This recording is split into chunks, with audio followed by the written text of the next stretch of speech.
Right, let's look at part of exploring data which looks at frequency distributions.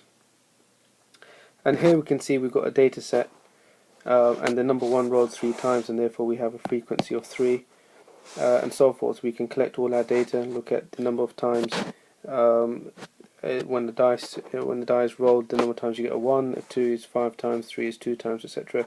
And we have a total of 20, which is n.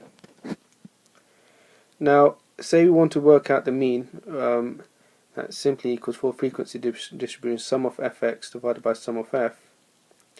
And so we do the first column plus the first row 1 times 3 plus 2 times 5 plus 3 times 2 all the way to 6 times 3 divided by the total, which is 20. That gives us 69 over 20, which is 3.45. We can also work out the median, which is a middle number, and we know it's n plus 1 over 2, so for 20 that would give us 10.5, and so we're looking at the 10th and the 11th value. Now, one of the things we can do is add a cumulative frequency column and add the numbers as we go down. So here we've got 3, add the number 5, you get 8, add a 2, you get 10, add the number 3, you get 13, and it tells us how much we've accumulated as we go down.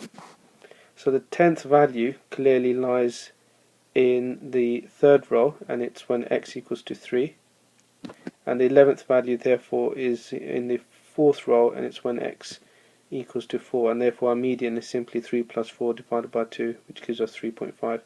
The mode is simply our value with the highest frequency, which here is 5, therefore x equals 2, the mode equals 2, and the mid-range is the highest plus the lowest divided by 2, so you've got x equals 6 plus x equals 1, and that divided by 2 gives us 3.5.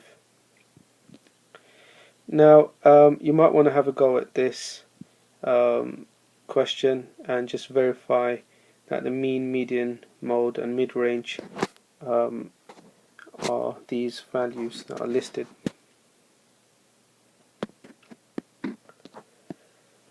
Now let's look at group data. One of the things about group data is when you're doing this, when you write your intervals out, so you've got some data, you want to create a frequency table and you want to put them in, it will be incorrect. You need to make sure that you don't double count. So in this example it's wrong. There's no gap between the 40 in the first column, in the first row, and 40 in the second, and so therefore it seems like 40 has been overcounted. Whereas here it starts from 30, goes to 39, and then goes to 40 to 49.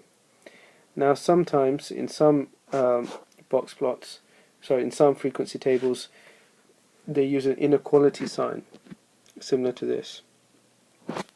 So you can see here it goes from 50 to 60, but 60 is not included, and then it goes from 60 onwards to 70, etc.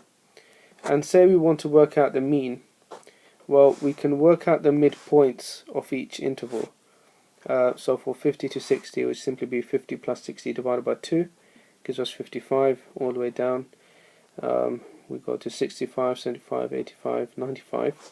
Each one of them has an associated probability frequency, and so we do f times x, and we work out sum of fx and the sum of f, and then that gives us a mean of sum of fx divided by sum of f, which is 1460 divided by 20, which gives us 73.